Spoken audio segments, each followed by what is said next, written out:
uh, Mas Faldi dan Ibu Eva, ternyata ada juga, kita pasti pelajari juga dari salah satu orang tua autisi, yaitu Ibu Ita, yang kebetulan memang sudah dijelaskan di awal tadi bahwa beliau memiliki anak yang autisi waktu itu, tapi sudah mengalami kesembuhan yang luar biasa. Dan kita mau dengar sedikit bagaimana Ibu Ita boleh share sedikit soal apa yang dilakukan oleh Ibu Ita ketika anak-anak masuk ke dalam pembelajaran dan mungkin mengalami masalah dalam pembelajarannya. Boleh sharing sedikit Ibu Ita?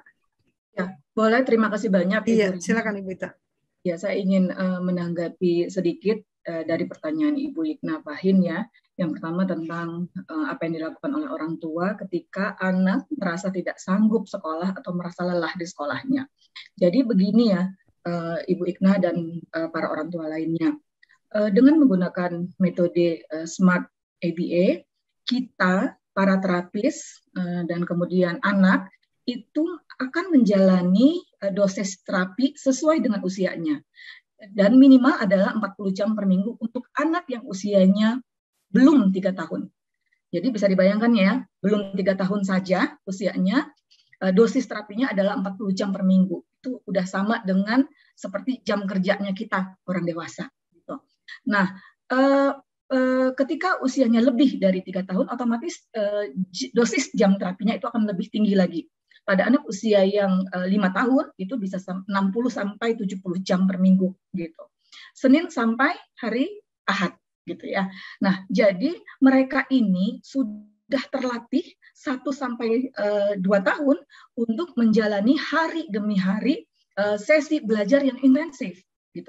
Tapi sesi belajarnya dengan Smart ABA tentu diselenggarakan dengan fun sehingga anak tidak mudah lelah ataupun bosan. Yang ada justru dia kecanduan belajar.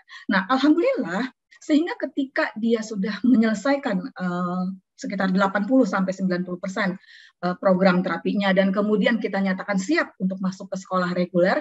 Jadi sekolah reguler ya Bapak Ibu ya, bukan sekolah inklusi apalagi yang SLB gitu. Nah, pada saat anak ini masuk sekolah, jarang sekali orang tua menghadapi, bahkan hampir tidak pernah ya yang saya tahu ya, anak-anak ini, orang tua menghadapi masalah, anak-anak ini tuh merasa lelah gitu loh. Mungkin ada beberapa hambatan, misalnya bagaimana dia engage dengan temannya, bagaimana memulai suatu percakapan untuk bergaul gitu ya. Tapi hal yang seperti itu saja. Tapi kalau untuk masalah lelah belajar, bosan di sekolah, itu saya tidak pernah mendengar.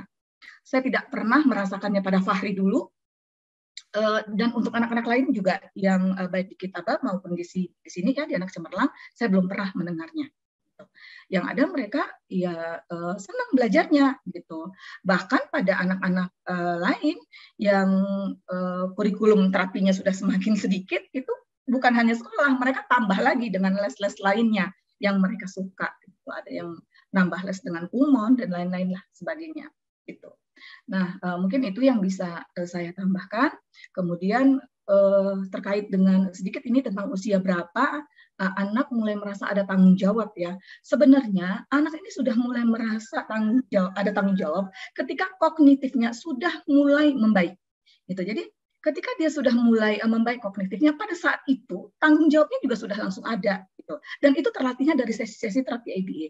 Dia tahu kapan harus masuk sesi, apa yang harus disiapkan. Kalau jadi antara sesi itu ada jam istirahatnya ya. Jadi dia tahu makannya itu di jam berapa, nggak bisa ditunda-tunda begitu. Dia harus selesai makan jam berapa. Kalau dia harus mandi sore, dia tahu dia harus selesai mandi sore itu jam berapa gitu. Dia tahu apa yang harus disiapkannya. Nanti akan ada di kurikulum lanjut itu akan ada berbagai perlengkapan sekolah yang juga dia gunakan. Dia akan menyiapkan sendiri perlengkapan sekolah itu. Bahkan anak-anak ini juga ikut merawat teaching materialnya, gitu. Jadi tanggung jawab itu sudah ada. Jadi bukan baru dilatih pada saat dia sekolah reguler, tapi justru sudah dilatih dan kesadaran itu sudah ada sejak dia masih di sesi terapi sebelum sekolah, gitu. Sehingga ketika dia masuk ke sekolah reguler, kita sudah tidak lagi ada masalah tentang tanggung jawab untuk mengurus dirinya sendiri, gitu. Dan kemudian untuk yang pertanyaan ketiga tentang perilaku stimming, panik, excited, marah, dan frustasi segala macam, saya kira ya untuk anak yang sudah sembuh, sudah tidak ada lagi kejadian ini. Sudah tidak ada lagi stimming tiba-tiba, lompat-lompat tiba-tiba gitu, hiperaktif tiba-tiba, itu sudah tidak ada. Karena itu sudah kita selesaikan di 1-2 tahun pertama masa terapi intensifnya. Jadi itulah mengapa penting sekali orang tua memilih metode terapi yang benar, supaya kita nggak buang-buang waktu, buang-buang umur anak untuk menyelesaikan hal-hal mendasar yang perlu diselesaikan sejak awal.